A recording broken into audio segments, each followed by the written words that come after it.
कहता है ओसिया की सभाओं में कि शादी कर लो, शेरनी भूखी है, शेरनी प्यासी है, शेरनी को जंगल में भेजो। 4 शेर हैं, 4 शेर।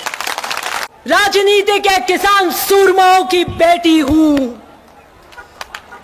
महिपाल मदेना की बेटी हूं, शेरों की बेटी शेरनियाई होंगी। मैंने कहा कि जंगल भेज दो, निम्न से निम्न स्तर का प्रहार किया।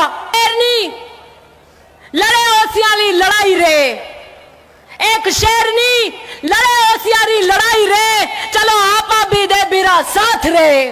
तो बाहर शादी करना शोभा नहीं देता। मेरे भाग्य की लकीरों में नहीं लिखा है, क्योंकि मेरे भाग्य की लकीरों में सेंट्रल जेल लिखी थी, जिसके 10 साल मैंने फेरे किए हैं, 10 साल मैंने फेरे किए हैं। उस पे भी आऊंगी मैं, शेर शेरनियों पे। रुक जाओ, अभी तो मैंने गाड़ी फर्स्ट में डाली है।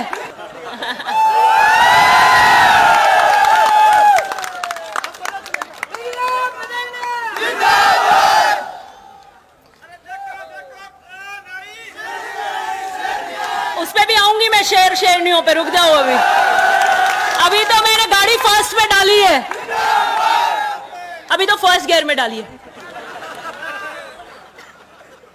मैंने 5 साल के कार्यकाल के अंदर 100 का शतक लगाया। वादा करती हूं दूसरा कार्यकाल दिया तो दोहरा शतक और तीसरा शतक लगाऊंगी। कोई कहता है ओसिया की सभाओं में कि शादी कर लो, हम खाना कर देंगे, और कुछ लोग ताली बजाते और खी हंसते हैं। मैंने सुना लेकिन कभी जवाब नहीं दिया। आज देने आई हूं, 2011 से आज 2023 में आज देने आई हूं। निम्न स्तर के जो प्रहार करते हैं, अरे जरा सोच कर देखिए कि आप जेल की सलाखों में हो और आपकी बेटी बाहर शादी मना रही हो। मेरे पिता और मेरे पिता के दर्द और उनके प्रति सेवा मेरा सबसे पहला कर्तव्य है। और मेरे पिता जब दर्द और विरह के अंदर कैसे करवट बदलते होंगे, कैसे एक दिन निकलता होगा, कैसे एक रात निकलती होगी, तो उस बेटी को बाहर शादी करना शोभा नहीं देता। मेरे भाग्य की लकीरों में नहीं लिखा है, क्योंकि मेरे भाग्य की लकीरों में सेंट्रल जेल लिखी थी, जिसके 10 साल मैंने फेरे किए हैं, 10 साल मैंने फेरे किए हैं, क्योंकि वो मेरा कर्तव्य था। मुझे चुनौती देने वाले अपने गिरबान में झांक कर देखें। शेरनी की तरह चुनाव लड़ूंगी।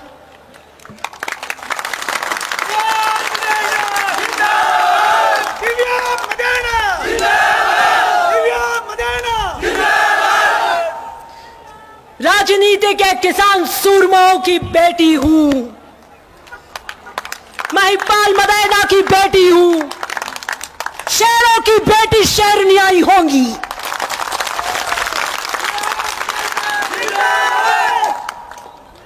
शेर प्रतीकात्मक किस चीज का होता है? मुझे बड़ी हंसी आई जब उन्होंने कहा कि जंगल भेज दो, निम्न से निम्न स्तर का प्रहार किया। शेरनी का अर्थात, शेर का अर्थात प्रतीकात्मक होता है। बहादुरी, साहस, निडरता, शक्ति स्वरूप, गर्व, आत्मविश्वास, ये शेर के प्रतीकात्मक है। हम कहते हैं अपने बच्चे को, अरे क्या कर रहे भाई, क्या रो रहा है, शेर सा बहादुर बन। थोड़ा सा कुछ ज्यादा कोई रौब करता है, जैसे मैं करती हूं विधानसभा में, तो क्या इतनी क्यों शेर हो रही है? मुझे समझ ही नहीं आता कि आज की इस आधुनिक युग के अंदर भी क्या इतनी कुंठित मानसिकता हो सकती है। हमारा राष्ट्रीय प्रतीक अशोक स्तंभ, उसमें भी 4 शेर हैं, 4 शेर।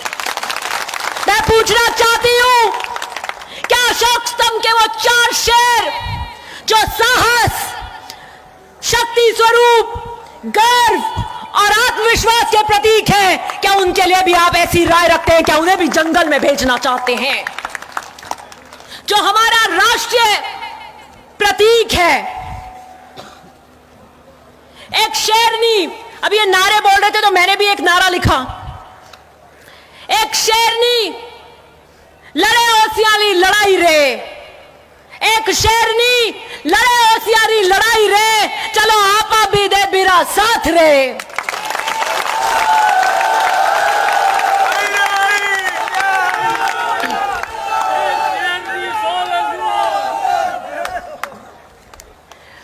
शेरनी भूखी है, शेरनी प्यासी है, शेरनी को जंगल में भेजो। शेरनी शेर के साथ ही रहती है, खी की खी वहां भेजो। अपनी बेटियों के लिए भी बोलते हो क्या ये? ना मैं भूखी हूं, ना मैं प्यासी हूं, मैं पैदाइश से तृप्त हूं, कोई तृष्णा नहीं है मुझे। और यही कारण है, इसी तृप्ति के कारण मेरे ओसिया को नीलाम नहीं होने दिया या भ्रष्टाचार नहीं होने दिया। किसी की भूख और प्यास के कारण ओसिया का बिजली घर नीलाम हो रहा था, थानों में बंदर बाट मची थी, तहसील तो राम भरोसे थी, गांधी जी के बिना कुछ नहीं हो रहा था वहां। वो किसकी भूख और प्यास थी?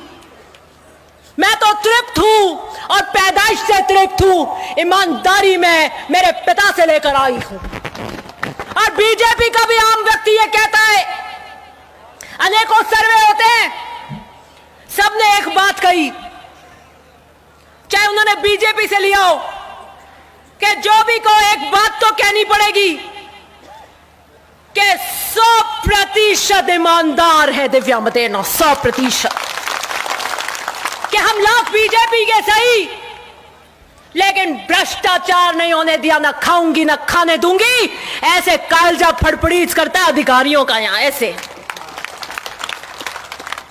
पुलिस केस हो जाता है कोई डोडो वोडो का, जाते हो आप, कहते हो कुछ कुछ कर लो, वो कहे बाप जी माफ करो, पर शेरनी ने ठा पड़ जाने मार तो वह सब सितारा उतार देंगे।